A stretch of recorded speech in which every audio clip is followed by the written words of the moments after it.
ہر ملک میں ministry of defence قائم رہتی ہے۔ اس کے تحت تربیت یافتہ فوج ہوتی ہے جو ہر وقت سرحدوں کی حفاظت اور دشمن کے حملے کی صورت میں جنگ کے لیے تیار رہتی ہے۔ اگر کوئی شخص آپ سے کہے کہ منسٹری آف ڈیفنس کی ہم کو ضرورت نہیں، فوج کو ختم کر دینا چاہیے، اس لیے کہ اسے دیکھ کر عام لوگوں پر ایک دہشت طاری ہو جاتی ہے، تو ہر کوئی پاگل دیوانہ کہے گا۔ میں یاسر صدیقی آپ کے ساتھ بندہ حاضر ہے۔ اعوذ باللہ من الشیطان الرجیم، انا نحن نزلنا الذکر وانا لہ لحافظون۔ بات صرف آپ کی یا میرے سے جڑی ہوتی تو ہم اس کو بھلا دیتے، لیکن معاملہ یہاں قرآن مجید کا ہے اور ملک کے سپریم کورٹ سے اس کو منسلک کر دیا گیا ہے۔ یوں تو پہلے بھی کئی بار وسیم رضوی نے تاریخ اسلام کی پاکیزہ اور مقدس شخصیات کو نشانہ بنا چکا ہے اور خلفائے راشدین، ازواج مطہرات اور انبیاء اکرام کے کردار پر سوال اٹھا چکا ہے، لیکن اس بار اس نے قرآن پاک کی 26 آیتوں کے خلاف سپریم کورٹ میں ایک پبلک انٹرسٹ لیٹیگیشن دائر کی ہے۔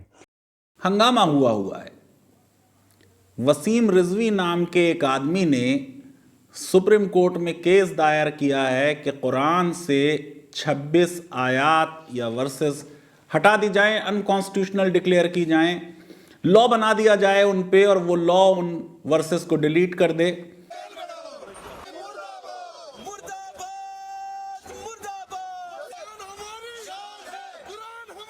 دارالعلوم دیوبند کے محتمم مفتی ابو القاسم نعمانی نے کہا کہ قرآن حکیم میں تحریف کے قائل لوگ اسلام سے خارج ہیں۔ وہیں پر All India Muslim Personal Law Board کی جانب سے مولانا ولی رحمانی نے اس پر رد عمل ظاہر کرتے ہوئے کہا کہ قرآن پر پوری دنیا کے تمام فرقوں کے مسلمانوں کا مکمل اتفاق ہے، لہٰذا All India Muslim Personal Law Board کی ٹیم اس معاملے کو شروع سے ہی دیکھ رہی ہے اور اس نے ماہرین قانون کے مشورے سے اپنا موقف تیار کر لیا ہے۔ پیٹیشن تیار کی جا رہی ہے، اعلیٰ خاندانوں کے مشورے کے بعد مناسب وقت پر سپریم کورٹ میں ہم اس کو پیش کریں گے اور پوری مضبوطی کے ساتھ سپریم کورٹ میں مسلمانوں کا موقف رکھا جائے گا۔ وہیں پر جماعت اسلامی ہند کے سیکرٹری برائے اسلامی معاشرہ مولانا رضی الاسلام ندوی کے مطابق اس معاملے میں احتیاط اور حکمت سے کام لینے کی ضرورت ہے اور اس سلسلے میں ایک متحدہ موقف اختیار کیا جانا چاہیے، جبکہ مسلمانوں کی دوسری جماعتیں ایسے کسی معاملے میں فریق بننے سے گریز کرنا چاہیے۔ دوسری طرف معروف عالم دین مولانا کلب جواد نے تو وسیم رضوی کے گرفتاری کا مطالبہ کر دیا ہے۔ انہوں نے کہا کہ وسیم رضوی ملک میں انتشار پھیلانے میں مصروف ہے، لہٰذا ایسے لوگوں کو فوراً گرفتار کیا جانا چاہیے۔ ٹویٹر پر کئی ٹرینڈز عام کیے گئے، جیسے @arrest وسیم رضوی، @arrest لعنتی Wasim Rizvi, boycott Wasim Rizvi, free Hindu temples وغیرہ وغیرہ۔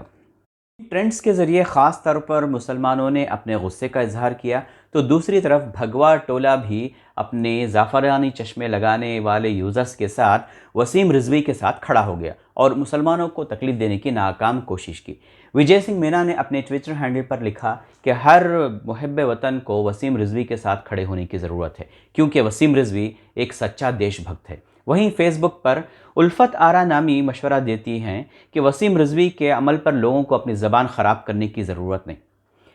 اسلام نے جہاں ہمیں صحیح اور غلط میں فرق کرنے کا شعور دیا ہے، وہیں ایسے موقع پر صبر و تحمل سے کام لینا بھی سکھایا ہے۔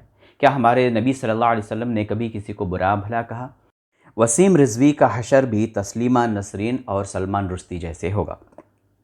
فیس بک پر ابو القیس نامی ایک یوزر لکھتے ہیں کہ آج تو ہر کھلی آنکھوں کے سامنے یہ بات ثابت ہو گئی ہے کہ شیعہ تحریف قرآن مجید کے قائل نہیں ہیں، لہٰذا اب سنی لوگوں کو چاہیے کہ وہ شیعہ پر تحریف قرآن کے اپنے من گھڑت الزام سے رجوع کر لیں۔ سوشل میڈیا پر سنجیدہ لوگوں کی جو رائے بن رہی ہے وہ یہ کہ معاشرے میں قرآنی تعلیمات کے پیغام کو عام کرنا چاہیے، خاص طور پر آنے والے مقدس مہینے رمضان المبارک میں قرآن کو سمجھ کر سیکھنے کی ضرورت ہے تاکہ غیر مسلم بھائیوں تک دین کا صحیح پیغام پہنچایا جا سکے۔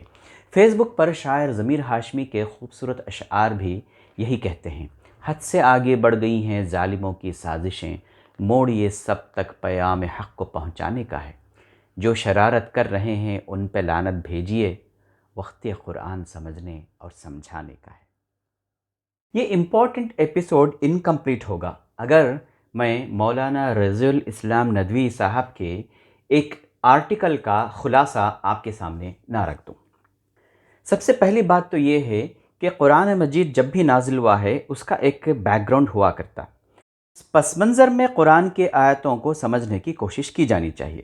نمبر 1، اسلام کا دو ٹوک اعلان ہے کہ مذہب کے معاملے میں کسی پر زور زبردستی نہیں ہے. لا اکراہ فی الدین. اللہ تعالیٰ اپنے پیغمبر کو مخاطب کر کے فرماتا ہے کہ تم اپنا کام کرتے رہو، جو لوگ ایمان نہیں لا رہے ہیں انہیں زبردستی ایمان کے دائرے میں داخل کرنا تمہارا کام نہیں. نمبر 2، یہ ایک ہسٹوریکل سچ ہے کہ محمد صلی اللہ علیہ وسلم کے زمانے میں جو لوگ طاقتور تھے انہوں نے مذہب کے معاملے میں آزادی کے حق کو تسلیم نہیں کیا. انہوں نے کمزوروں کو طرح طرح سے ستایا اور اپنی مرضی تھوپنے کی کوشش کی، یہاں تک کہ ان کمزوروں نے اپنا دین بچانے کے لیے پہلے قریب کے ایک ملک حبشہ ہجرت کی اور بعد میں دوسرے شہر مدینہ چلے گئے. وہاں بھی ان لوگوں نے انہیں چین سے رہنے نہیں دیا بلکہ ان کا جینا دو بھر کیے رکھا اور ان پر جنگ مسلط کیے رکھی. نمبر 3، ایمان والوں کو حکم دیا گیا ہے کہ جو تم سے جنگ کرے تم بھی ان سے جنگ کرو، البتہ تم زیادتی سے بچو. نمبر 4، قرآن کہتا ہے کہ جنگ کا مقصد فتنہ و فساد کا خاتمہ ہے. ظلم و ستم کا بازار گرم کرنے والوں کو ملک میں دندناتے پھرنے کی اجازت نہیں دی جا سکتی. اس لیے اہل ایمان سے کہا گیا کہ مسلسل ظلم برداشت کرنے کی ضرورت نہیں، ظالموں کا مقابلہ کرو. نمبر 5، ایک اہم بات یہ ہے کہ جنگ کے یہ احکام اسلامی ریاست کو دیے گئے ہیں، کسی فرد کو نہیں. قرآن میں جنگ کی جتنی آیت ہیں ان کا خطاب مسلم عوام سے نہیں ہے بلکہ ریاست کے حکمرانوں سے ہے. نمبر 6، عام حالات میں الگ حکم ہوتا ہے اور جنگ کے حالات میں ایمرجنسی سچویشن میں بالکل دوسرا حکم دیا جاتا ہے. جنگ کے دوران فوج کو حکم دیا جاتا ہے کہ دشمن کی فوج کو زیادہ سے زیادہ نقصان پہنچانے کی کوشش کرو، اس کا اسلحہ تباہ کر دو، جس فوجی کو پکڑ لے اسے گرفتار کرو. جبکہ عام حالت میں یہ چیزیں روا نہیں ہوتی جو جنگ کے دوران جائز ہو جاتی ہیں. نمبر 7، عام حالات میں دوسرے مذاہب کے لوگوں کے ساتھ خیر خواہی کے ہمارے تعلقات ہونا چاہیے. فرمایا اللہ تمہیں اس بات سے نہیں روکتا کہ تم لوگوں کے ساتھ نیکی اور انصاف کا برتاؤ کرو، جنہوں نے دین کے معاملے میں تم سے جنگ نہیں کی ہے اور تمہیں تمہارے گھروں سے نہیں نکالا ہے. اللہ انصاف کرنے والوں کو پسند کرتا ہے. ہم سپریم کورٹ سے یہ ریکویسٹ کرتے ہیں کہ ایسی شر انگیزی پر مبنی پبلک انٹرسٹ لٹیگیشن کو فوراً سے پیشتر خارج کریں. اپنا خیال رکھیے. 101 چینل کو سبسکرائب کریں، لائک کریں اور شیئر کریں. صدیقی کو اب اجازت دیجیے. اگلے ایپیسوڈ تک کے لیے اللہ حافظ.